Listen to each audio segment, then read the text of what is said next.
നമസ്തേ, ഏവർക്കും രഞ്ജിനി വിനോദ് ബ്ലോഗിലേക്ക് സ്വാഗതം. ഇപ്പോൾ നമ്മൾ എത്തിച്ചേർന്നിരിക്കുന്നത് തൃശൂർ ജില്ലയിൽ സ്ഥിതി ചെയ്യുന്ന മേടംകുളങ്ങര ക്ഷേത്രത്തിലാണ്. ഇവിടെ ഒരു ശാസ്താ ക്ഷേത്രവുമുണ്ട്, പിന്നെ ഒരു മഹാവിഷ്ണു ക്ഷേത്രവുമുണ്ട്. മേടംകുളങ്ങര ശാസ്താവിന് ഒരു വലിയ പ്രത്യേകതയുണ്ട്. അതിപുരാതന ദേവവേളയായ പെരുവനം ആറാട്ടുപുഴ പൂരത്തിന് പങ്കെടുക്കുന്ന ശാസ്താവാണിത്. അതിനാൽ തന്നെ അതിപുരാതനമായ ക്ഷേത്രമാണ്. നമുക്കിന്ന് ശാസ്താവിന്റെയും മഹാവിഷ്ണുവിന്റെയും അനുഗ്രഹത്തോടുകൂടി ഈ പുരാതന ക്ഷേത്രത്തിനെ കുറിച്ച് പറഞ്ഞു തുടങ്ങാം. തൃശൂർ ജില്ലയിൽ അളഗപ്പ നഗർ പഞ്ചായത്തിൽ പൂക്കോട് ഗ്രാമത്തിൽ സ്ഥിതി ചെയ്യുന്ന മേടംകുളങ്ങര ക്ഷേത്രത്തിന് നൂറ്റാണ്ടുകളുടെ പൗരാണികതയുണ്ട്. ശാസ്താ ക്ഷേത്രം, മഹാവിഷ്ണു ക്ഷേത്രം എന്നിവ അടുത്തടുത്തായി സ്ഥിതി ചെയ്യുന്നതിനാൽ തന്നെ ഈ പുണ്യഭൂമിയെ ഒരു ക്ഷേത്ര സമുച്ചയം എന്ന് വിശേഷിപ്പിക്കാവുന്നതാണ്. വിശാലമായ വയലുകളെ അഭിമുഖീകരിച്ചും കൊണ്ട് സ്ഥിതി ചെയ്യുന്നതിനാൽ തന്നെ വൃക്ഷജാലങ്ങളാൽ സമൃദ്ധമായ ഈ ക്ഷേത്രഭൂമി അതിമനോഹരമാണ്. 1444 വർഷങ്ങളുടെ പൗരാണികതയാൽ ധന്യമായ അതിപുരാതന ദേവസംഗമ മേളയായ പെരുവനം ആറാട്ടുപുഴ പൂരത്തിന്റെ പങ്കാളിയായ മേടംകുളങ്ങര ശാസ്താ ക്ഷേത്രത്തിൽ അത്യപൂർവമായൊരു വഴിപാടുണ്ട്. നായക്കുട്ടി സമർപ്പണം എന്നാണ് ഇത് അറിയപ്പെടുന്നത്. സ്വയംഭൂവായ ശാസ്താവിന്റെ പ്രതിഷ്ഠയുടെ പീഠത്തിന് അരികിലായി ഓടുകൊണ്ടുള്ള ഒരു ചെറിയ നായക്കുട്ടി പ്രതിമയുണ്ട്. നായക്കുട്ടി സമർപ്പണം ഷീട്ടാക്കുന്ന ഭക്തജനങ്ങൾക്ക് ഈ നായക്കുട്ടി പ്രതിമയെ പൂജാരി ശ്രീകോവിലിന്റെ അകത്ത് നിന്നും കൊണ്ടു കൊടുക്കുന്നു. ഈ നായക്കുട്ടി പ്രതിമയെ ഭക്തജനങ്ങൾ വീണ്ടും ഭഗവാന് മുമ്പിൽ തൃപ്പടിയിൽ വെച്ച് പ്രാർത്ഥിച്ചു തൊഴുന്നു. ഉദ്ദിഷ്ടകാര്യ സിദ്ധിക്കും നഷ്ടപ്പെട്ട വസ്തുക്കൾ തിരിച്ചു ലഭിക്കുവാനും ഏറെ ഫലപ്രദമായ ഒരു വഴിപാടാണിത്.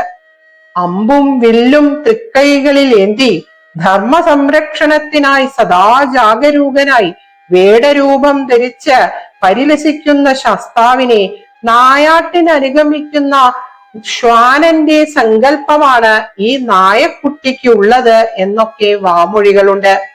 കിഴക്ക് ദർശനമായിരിക്കുന്ന ശാസ്താ ക്ഷേത്രം സാമാന്യം വിശാലമാണ്.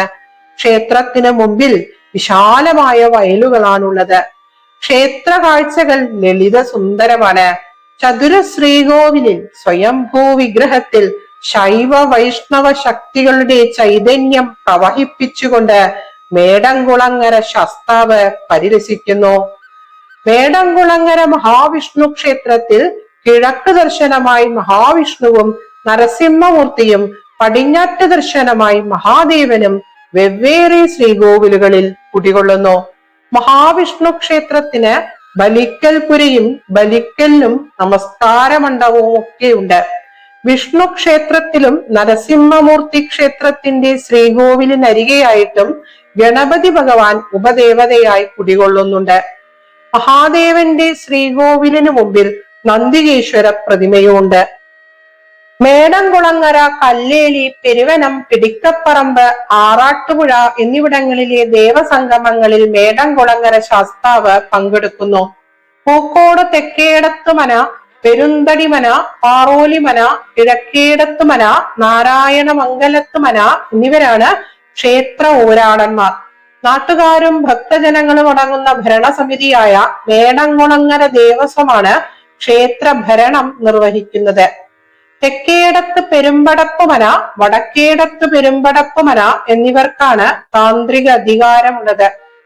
ഇവിടെയുള്ള 2 ക്ഷേത്രങ്ങളും ഗതകാല പ്രൗഢിയുടെ സൂചനകൾ നൽകുന്നതിനോടൊപ്പം തന്നെ വളരെ വൃത്തിയായും ഭംഗിയായും സംരക്ഷിക്കപ്പെട്ടിരിക്കുന്നു എന്നതും ഏറെ സന്തോഷം നൽകുന്ന കാര്യമാണ്.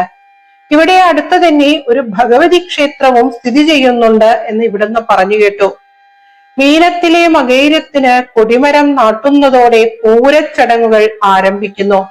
മകൈര്യം പുറപ്പാടിനു ശേഷം തിരുവാതിര ദിവസം കല്ലേലി ദേവസംഗമത്തിൽ മാട്ടിൽ, കല്ലേലി എന്നീ ശാസ്താക്കന്മാരോടൊപ്പം മേടംകുളങ്ങര ശാസ്താവും പങ്കെടുക്കുന്നു. ഉണർത്തം നാളിൽ ശാസ്താവ് മുതല് നോക്കാൻ എഴുന്നള്ളുന്നു എന്ന ഒരു അതിവിശേഷപ്പെട്ട ചടങ്ങും ഇവിടെ നടക്കാറുണ്ട്. പണ്ടൊരിക്കൽ കുറച്ചു മോഷ്ടാക്കൾ ശാസ്താവിന്റെ വസ്തുവകകൾ തട്ടിയെടുത്ത് കടന്നു കളഞ്ഞു. കാവല്ലൂർ ഭാഗത്തെത്തി ഒരു കിണറിന് സമീപം ഇരുന്ന് മോഷ്ടിച്ച വസ്തുക്കൾ അവർ എണ്ണി തിട്ടപ്പെടുത്തുവാൻ നോക്കിയപ്പോൾ അവർക്ക് അതിന് സാധിച്ചില്ല എന്നും ബുദ്ധിഭ്രമം വന്ന അവർ ആ കിണറിൽ തന്നെ അതെല്ലാം നിക്ഷേപിച്ച് ഓടി മറഞ്ഞു എന്നൊരു കഥ വാമൊഴിയായി പ്രചരിക്കുന്നുണ്ട്. മുതല് നോക്കാൻ ശാസ്താവ് എഴുന്നള്ളുമ്പോൾ പച്ചളിപ്പുറം, കല്ലൂർ, കാവല്ലൂർ ദേശങ്ങളിലൊക്കെ പറയെടുപ്പും ഉണ്ടാവാറുണ്ട്. പെരുവനം പൂരം, പിടിക്കപ്പറമ്പ് ആനയോട്ടം, ആറാട്ടുപുഴ പൂരം എന്നിവയിലൊക്കെ ശാസ്താവ് പങ്കാളിയാകുന്നു.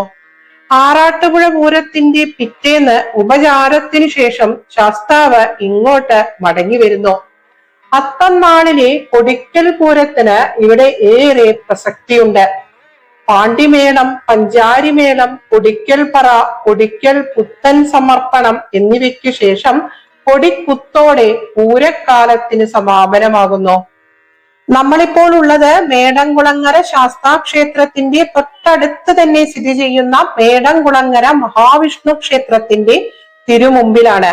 പ്രതിഷ്ഠാ ദിനമായ മിഥുനത്തിലെ മകം നവരാത്രി, എല്ലാ 30 ശനിയാഴ്ചയും നടക്കുന്ന ശനീശ്വര പൂജ, വൃശ്ചിക മാസത്തിലെ 30 ശനിയാഴ്ച അരങ്ങേറുന്ന അയ്യപ്പൻ വിളക്ക് എന്നിവയെല്ലാം ശാസ്താക്ഷേത്രത്തിലെ മറ്റു വിശേഷങ്ങളാണ്. മഹാവിഷ്ണു ക്ഷേത്രത്തിൽ അഷ്ടമിരോഹിണി, കുചേല ദിനം, പ്രതിഷ്ഠാദിനം, നരസിംഹ ജയന്തി, എല്ലാ 30 ബുധനാഴ്ചയും നടക്കുന്ന നരസിംഹമൂർത്തിക്ക് ഏറെ ഇഷ്ടമുള്ള വഴിപാടായ നാഴിയും പിടിയും, പിന്നെ ശിവരാത്രി എന്നിവയെല്ലാം പ്രധാനമാണ്.